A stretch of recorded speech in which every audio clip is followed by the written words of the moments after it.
సంఘ ఉద్యోగుల దీర్ఘకాలిక సమస్యలు పరిష్కరించాలని డిమాండ్ చేస్తూ కడప కలెక్టరేట్ కార్యాలయం వద్ద సహకార సంఘ ఉద్యోగుల యూనియన్ల ఆధ్వర్యంలో ధర్నా కార్యక్రమాన్ని చేపట్టారు. రిటైర్మెంట్ వయసు 62 సంవత్సరాలకు పెంచాలన్నారు. రైతులకు సంఘాల ద్వారా మాత్రమే పంట రుణాలు ఇవ్వాలన్నారు. 2019 తర్వాత జాయిన్ అయిన ఉద్యోగులను రెగ్యులర్ చేయాలని వారు పేర్కొన్నారు. వెంటనే ప్రభుత్వం స్పందించి తమ న్యాయపరమైన సమస్యలు పరిష్కరించాలని, లేని పక్షంలో ఈ నెల 29వ తేదీ చలో విజయవాడ కార్యక్రమం చేపడతామన్నారు. ఇంకా సహకార సంఘ ఉద్యోగుల ఆందోళన గురించి మరింత సమాచారాన్ని మా కడప జిల్లా ప్రతినిధి షబ్బీర్ మరిన్ని వివరాలు అందిస్తారు.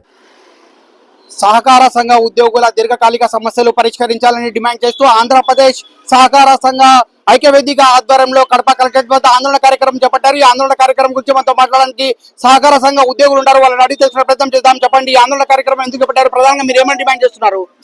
సార్, ఈ రోజు కడప జిల్లా సహకార సంఘాల ఉద్యోగస్తులు మరియు జిల్లాలోనే కాకుండా అన్ని రాష్ట్రంలోని అన్ని సహకార సంఘాల సిబ్బంది ఈ రోజు ఉద్యోగస్తులు ధర్నా కార్యక్రమాలు చేపట్టడం జరుగుతుంది. దీంట్లో ముఖ్యమైన కారణాలు ఏంటంటే సహకార సంఘ ఉద్యోగ దీర్ఘకాలిక సమస్యల కోసం జీవో నెంబర్ 36ను గవర్నమెంట్ వారు అమలు పరిచారు. కానీ దాన్ని కింది స్థాయిలో అధికారులు అమలు పరచకుండా అలాగే ఉంచడం జరిగింది. మాకు రావాల్సినటువంటి 2019, 2024 సంబంధించి వేతన సవరణ అనేది జరగాల్సింది, అది జరగలేదు. అలాగే మా రిటైర్మెంట్ వయసు 62 సంవత్సరాలకు పెంచాలి అని కోరుకుంటున్నాము. మాకు వచ్చే ప్రమాద బీమా 5 లక్షల వరకు గ్రాట్యుటీ ఇవ్వాలని కోరుకుంటున్నాము. తర్వాత 2019 సంవత్సరం తర్వాత చేరినటువంటి ఉద్యోగస్తులను రెగ్యులర్ చేసి వాళ్ళను హెచ్ఆర్ పాలసీకి తీసుకురావాలని ప్రముఖంగా మా డిమాండ్లు నెరవేరుస్తున్నాం. ఈ డిమాండ్లన్నీ కూడా గవర్నమెంట్ కు ఎలాంటి బడ్డను పడదు, వాళ్ళ బడ్జెట్ లో అన్ని సహకార సంఘం మీదనే పడుతుంది. కాబట్టి ఇది గవర్నమెంట్ వారు మనస్ఫూర్తిగా అభినందించి మమ్మల్ని మా యొక్క సమస్యలను తొందరగా నెరవేర్చాలని మేము కోరుకుంటాం. దీనికి సంబంధించి మేము ఉద్యోగస్తులు ఏం చేస్తున్నామంటే అన్ని రకాల ఆందోళన కార్యక్రమాలు చేపట్టడం జరుగుతుంది. 6వ తేదీ వచ్చేసి సహకార సంఘాలలో నల్ల బ్యాడ్జ్ ధరించి నిరసన కార్యక్రమం తెలియజేసినాము. 8వ తేదీ వచ్చి ఆయా సంఘాల బ్రాంచ్ పరిధిలో నిరసన కార్యక్రమం తెలియజేశాము. ఈ రోజు 16వ తేదీ అనగా ఈ రోజు సహకార సంఘ సహకార సంఘాల వారికి ఇచ్చినాము నిరసన కార్యక్రమాలు. అదేవిధంగా 29వ తేదీ రాష్ట్రంలోని విజయవాడలో మహాధర్నా కార్యక్రమం చేపట్టిపోతున్నాం. అన్ని సహకార సంఘాలు మరియు ఉద్యోగస్తులు అక్కడ ధర్నా కార్యక్రమం చేయడం మా యొక్క డిమాండ్ నెరవేర్చుకుంటామని మేము తెలియజేస్తున్నాం. ఈ ఆందోళన గురించి మరికొంతమంది సహకార సంఘాల ఉద్యోగులు ఉన్నారు. వాళ్ళను అడిగి తెలిసిన ప్రయత్నం చేద్దాం. చెప్పండి, ప్రధానంగా మీరు ఏమని డిమాండ్ చేస్తున్నారు? సహకార సంఘాల ఉద్యోగుల సమస్యలు పరిష్కరించకపోతే భవిష్యత్ కార్యాచరణ ఎలా ఉండబోతోంది? నా పేరు మహబూసాని. మేము వచ్చేసి ఈ 2019లో ఇదే గవర్నమెంట్, ఇప్పుడు ఉండే గవర్నమెంటే 36 జీవో అని విడుదల చేయడం జరిగింది. అప్పటి నుంచి ఇప్పటి వరకు మేము పలుసార్లు ఈ యొక్క జీవోను అమలుపరిచి పూర్తి స్థాయిలో అమలుపరిచి మాకు రావాల్సిన న్యాయమైన కోరికలు తీర్చమని పలుసార్లు వేడుకోవడం జరిగింది. కానీ అక్కడ కమిషనర్ గారు పలుసార్లు మేము ఎప్పుడు వెళ్ళి మా సమస్యలను విన్నవించుకున్నా కూడా వినడానికి కూడా అతను మాకు అసలు అవకాశం ఇవ్వలేదు.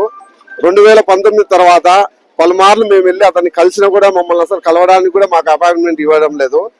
ఇదే విషయమే మేము పలుసార్లు అడిగితే ఫస్ట్ మీరు ఈ కంప్యూటరైజేషన్ లో పూర్తి చేయండి, తర్వాత మీ కోరికలన్నీ నెరవేరుస్తామని చెప్పినారు. ఆ దశ అయిపోయింది. మళ్ళీ తర్వాత ఆన్లైన్ లోకి తీసుకొని రండి మొత్తం అని చెప్పారు. అది కూడా చేయడం జరిగింది. మీరు రెగ్యులర్ గా ప్రతిరోజు ప్రతి కార్యకలాపాలను ఈఓడి లాంటి కార్యక్రమాలన్నిటినీ కూడా డే వైజ్ గా నిర్వహించండి, తర్వాత మీ కోరికలు నెరవేరుస్తామని చెప్పడం జరిగింది. అది కూడా పూర్తి చేయడం జరిగింది. వారు ఏవైతే మాకు చెప్పినారో తూచా తప్పకుండా ప్రతి ఒక్క పనిని మేము అమలు చేస్తూ ముందుకు సాగడం జరిగింది. అయినా కూడా మా యొక్క కోరికలు నెరవేర్చడానికి వారికి ఎలాంటి కనికరం మా పైన లేదు. కాబట్టి మేము మా అందరి రాష్ట్రంలోని 2 యూనియన్ నాయకులు కలిసి జేఏసీగా ఏర్పడి ఒక యాక్షన్ కమిటీ ప్రోగ్రామ్ ను నిర్వహించడం జరిగింది. అందులో భాగంగా కొన్ని కార్యక్రమాలు చేపట్టమని మాకు తెలియజేసి ఉన్నారు. ఆ వాటి ప్రకారము ఆ కార్యక్రమాల్లో భాగంగా ఈరోజు జిల్లా సహకార అధికారి అయిన మా సార్ వారికి మా యొక్క విన్నపం తెలియజేయడానికి ఇక్కడికి రావడం జరిగింది. ఇప్పటికైనా సహకార సంఘ ఉద్యోగస్తుల అధికారి వారు మా యొక్క సమస్యలను గుర్తించి మాకు రావాల్సిన న్యాయమైన కోరికలను తీర్చాలని కోరుకుంటున్నాము. ఒకవేళ అలా తీర్చలేని పక్షంలో మేము మరింత ఉధృతంగా ఈ ఉద్యమాన్ని ముందుకు తీసుకోవడానికి ఎలాంటి వెనుకడుగు వేయమని తెలియజేస్తున్నాము. మా డిమాండ్స్ లో ముఖ్యంగా ఏంటంటే మాకు 2019, 2024లో వేతన సవరణ ఒకటి అమలు కావాలి, అది అమలు చేయాలి. అలాగే మా సంఘాల్లో 2019 తర్వాత జాయిన్ అయి పనిచేస్తున్న ఉద్యోగస్తులు కొందరు ఉన్నారు, వారిని కూడా రెగ్యులరైజ్ చేయాలి. అలాగే మా యొక్క గ్రాట్యుటీ అమౌంట్ ను 2 లక్షల నుండి 5 లక్షలకు పెంచాలి. మా వ్యక్తిగత బీమాను 5 లక్షల వరకు తీసుకువెళ్ళాలి. అలాగే మా రిటైర్మెంట్ బెనిఫిట్స్ 20 లక్షల వరకు ఉండాలి.